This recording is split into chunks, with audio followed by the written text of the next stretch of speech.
E aí pessoal, tudo bom com vocês? Meu nome é Aldrin de Carvalho, esse aqui é o canal do Aldrin, que é o meu canal, e hoje nós estamos aqui para dar prosseguimento à nossa resenha da história da filosofia do Giovanni Reale e do Dario Antissi. Lembrando que você pode comprar esse volume, os outros 6 e também a edição de 3 volumes dessa coleção pelo link na descrição do vídeo. Para você vai sair o mesmo preço do que se você estivesse comprando pela Amazon normalmente, mas vem uma comissãozinha para mim, então você acaba ajudando o canal, o que é sempre muito legal. Bom, finalmente terminamos o Aristóteles. E agora a gente vai falar de um período de transição que mudou radicalmente, assim, quase que de repente, algumas concepções a respeito da filosofia. Ou pelo menos alguns interesses, melhor dizendo. A gente vai ver essa transição que a gente chama de uma transição da época helênica para a época helenística, né? Da cultura helênica para a cultura helenística. O período clássico para o período helenístico, né? A gente pode colocar nesses termos também. E por que aconteceu uma mudança tão repentina assim na história da filosofia? Bom, o Reale vai começar aqui comentando que são poucos os eventos históricos que, por sua relevância e suas consequências, assinalam de modo emblemático o fim de uma época e o início de outra. A gente sabe que hoje em dia a gente calcula a gente pensa nos anos, pensando em antes de Cristo e depois de Cristo, né, tendo o ano zero como ponto de referência, sendo o ano que Jesus Cristo nasceu. Então, são poucos os eventos que têm essa relevância toda. A gente pode falar numa Revolução Francesa, né, que marca aí a transição da modernidade para a contemporaneidade, né? Também isso, acho que tem certas discussões a respeito disso, mas são poucos os eventos que a gente pode pegar e falar, olha, esse evento aqui marca o fim de uma era e o começo de uma outra, né? E são realmente eventos muito raros, e aconteceu um evento desse, nesse período aí da filosofia, nesse momento de transição depois do Aristóteles. E que evento foi esse? Bem, vocês devem se lembrar de que Aristóteles foi mentor de Alexandre Magno, Alexandre o Grande, filho de Filipe, que era o imperador, o rei da Macedônia. E, bom, sobre a tutela do Aristóteles, então, ele aprendeu várias coisas. Vocês podem voltar aí para ver mais detalhes dessa relação dos dois no primeiro vídeo do Aristóteles, né, na introdução. E, bom, depois de ter sido discípulo do Aristóteles, o Alexandre virou imperador e foi conquistar suas terras. Então, é um período em que o Império Macedônico, né, o Império de Alexandre o Grande, está em expansão, e isso vai ter consequências muito grandes para a filosofia.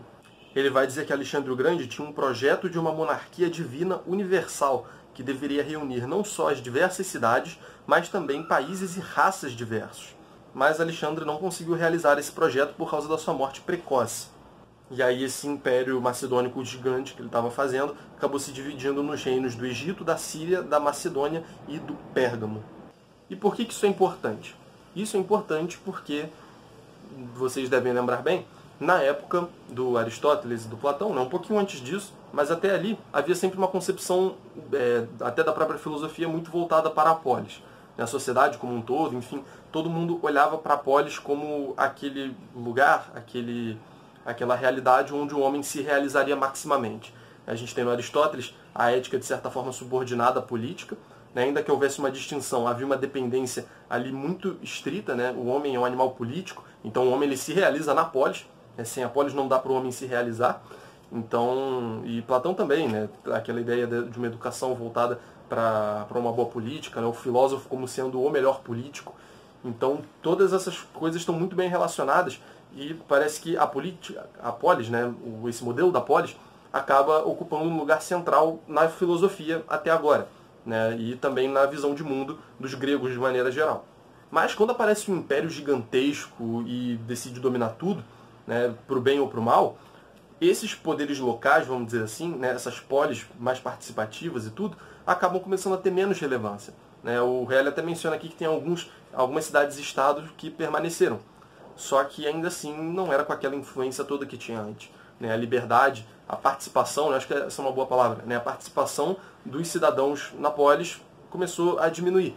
Né? Essa ideia de polis começou a se dissolver e as pessoas que antes se identificavam como cidadãos acabaram tendo um tipo de crise de identidade, vamos dizer assim. Então os homens gregos, né, os homens livres, eles se identificavam com o ideal de cidadão, né, que é o cara que vai lá, né, que participa dos debates da polis, e que ajuda na jurisdição, né, que pode participar, que pode ajudar a decidir pelas escolhas, pelas leis e assim por diante. Então essa ideia da polis, essa ideia do cidadão participativo, era um pilar da cosmovisão e também da filosofia grega até então. As pessoas tendiam a ver o ser humano como alguém que vai se realizar apenas na política, né? E essa ideia de política pressupõe a ideia de polis. Então, parece que sem a polis, boa parte das concepções éticas para os gregos acabam não fazendo mais tanto sentido assim. É claro que elas podem ser transpostas, né? A ideia de virtude e tudo mais, né? Numa certa medida pode ser transposta para realidades não políticas. Mas ainda assim, elas nasceram nesse contexto e, uma vez que as cidades-estado foram dissolvidas, né, pela expansão do Império, essas concepções acabaram perdendo um pouco da credibilidade. Se você tinha concepções éticas que tinham como ponto de culminância a polis, e a polis não existe mais, parece que perde a utilidade. Ele chega a comentar aqui que tanto a República do Platão como a Política do Aristóteles parece que perderam seu significado e vitalidade. Então já não faz mais sentido recorrer a elas como instrumentos para a gente resolver problemas práticos da nossa polis, né? Entender a situação na qual a gente vive. A polis ficou para trás, já é de certa forma ultrapassada, né? Ele coloca aqui que é uma perspectiva superada. Então a polis já passou, agora não tem mais polis. E o que a gente faz? Encontravam-se assim destruídos aqueles valores fundamentais da vida espiritual da Grécia clássica que constituíam o ponto de referência do agir moral. E aí, dessa maneira, diante do Estado, o homem acaba assumindo uma atitude de desinteresse neutro, quando não de aversão. Então o homem passa a ver que as coisas do Estado já não dizem mais respeito a ele. Então, o Estado está lá, já se tornou aquela coisa distante, e eu já estou aqui, né? As leis se aplicam a mim e tudo mais, só que, sabe, isso, no dia a dia isso não influencia tanto. Isso não é uma preocupação tão imediata quanto era na época da polis. Então, política, isso aí para mim não tem mais tanto interesse. A administração do império, eu não me importo mais com isso. Então você acaba tendo essa mudança de interesse, né? Se antes você tinha uma preocupação política, né, uma ética voltada para a política, ou tendo a política como um fator determinante dessa ética numa certa medida, agora isso não importa mais. Alguns filósofos aqui, ele vai até dizer, vão adquirir aversão à política. Então, esses interesses do Estado, essas questões do Estado, isso aí deixa para lá, entendeu? Vamos fazer o nosso aqui, vamos fazer a nossa filosofia, e essas questões estão muito distantes da gente, não importa pensar sobre isso. E aí o pensamento grego, não vendo uma alternativa positiva à polis, refugiou-se no ideal do cosmopolitismo, considerando o mundo inteiro uma cidade. Então a polis não existe mais, a gente perdeu aquela identidade que a gente tinha, a gente não sabe de certa forma quem nós somos mais, e a partir disso, então a gente precisa adotar alguma visão, né? A gente precisa entender o mundo de alguma outra maneira. E qual é essa maneira? Eles vão entender o mundo agora olhando para o mundo inteiro, né, como uma grande cidade, né? Todos os homens agora são membros de uma mesma polis. E aí a gente já vê um ideal um pouco mais igualitário, digamos assim. Se a gente lembra bem, eu cheguei a mencionar isso no vídeo do Aristóteles, no primeiro vídeo do Aristóteles, eu acho, que o Aristóteles em si, ele nutria uma visão até certo ponto, o Reale coloca como racista, né? A gente pode entender isso de uma certa maneira, né? Isso pode ser um pouco anacrônico, mas faz sentido, dá pra gente entender o que ele está querendo dizer com isso, né? O Aristóteles, ele diz claramente que nós gregos somos melhores porque somos gregos, e vocês que não são gregos são piores porque não são gregos. Então, isso acaba caindo, né? Você não tem mais essa divisão de grego não grego, né? Você não tem mais a polis de Atenas, né? Você não tem mais esse tipo de divisão muito específica, né? Muito próxima.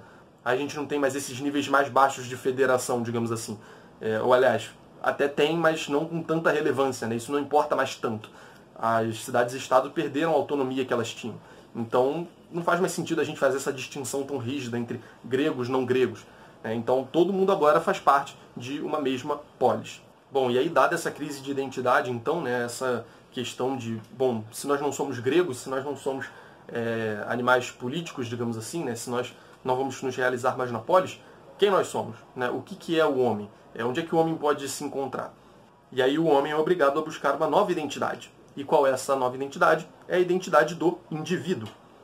E aí o Reale escreve aqui: a educação cívica do mundo clássico formava cidadãos. A cultura da época de Alexandre forjou depois indivíduos. Nas grandes monarquias helenísticas, os liames e as relações entre o homem e o Estado tornaram-se cada vez menos estreitos e imperiosos. As novas formas políticas, nas quais o poder é mantido por um só ou por poucos, portanto é algo muito distante, algo não muito participativo, permitem sempre mais e cada um forjar a seu modo a própria vida e a própria fisionomia moral.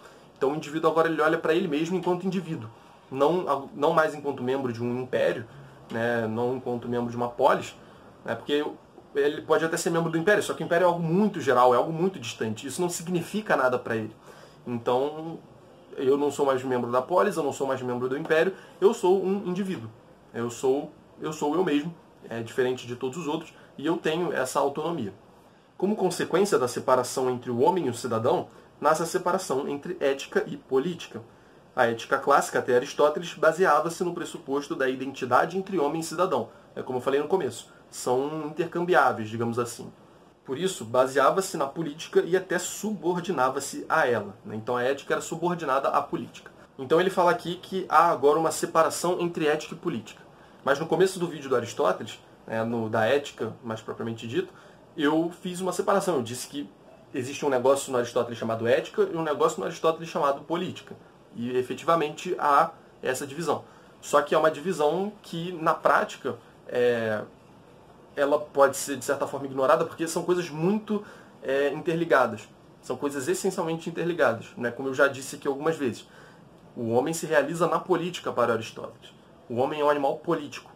E, bom, então a ética toda ela está subordinada à política, num certo sentido.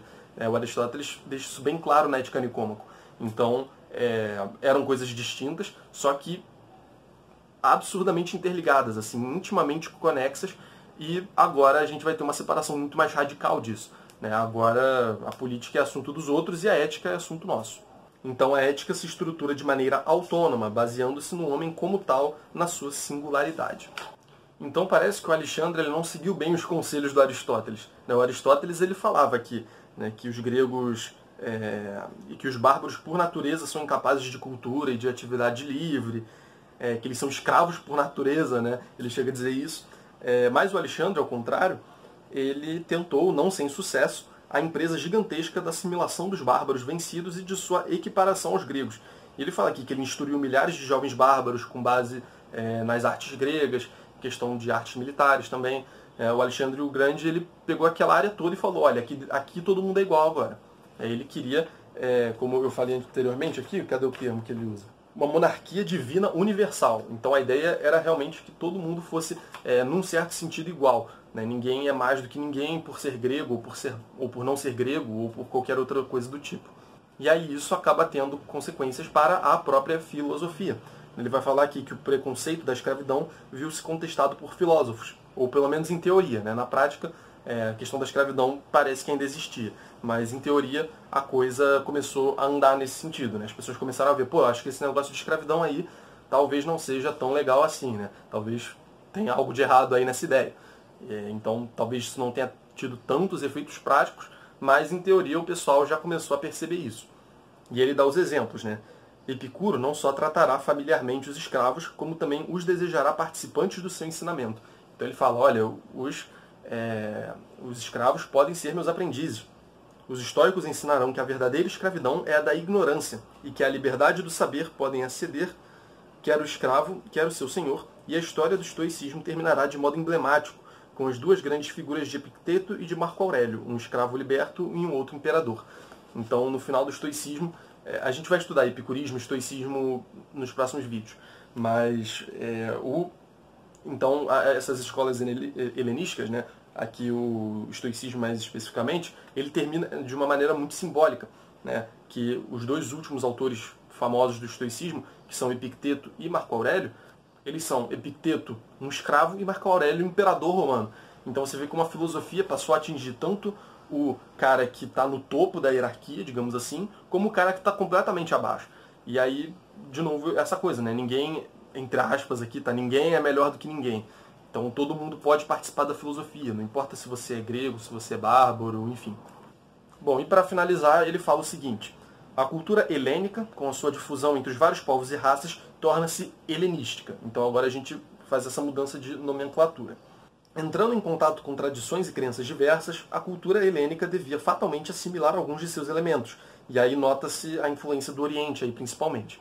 Então a gente tem, por exemplo, na Grécia, a filosofia nasceu com bastante influência dos mitos gregos, né? A própria questão da linguagem, a gente já falou um pouco disso, né? Como a atribuição ao arqué de atributos divinos, né? Usando um vocabulário divino para se referir às coisas filosóficas, digamos assim. Então a filosofia nasce meio que mesclada com esse vocabulário grego, com essa cultura grega, né? O que é inevitável. Então, à medida em que a filosofia vai se expandindo também para outros povos, que não os povos gregos, acaba que também vai haver uma assimilação desses outros elementos, né? Uma mudança de vocabulário, vai ter todas as questões desse tipo.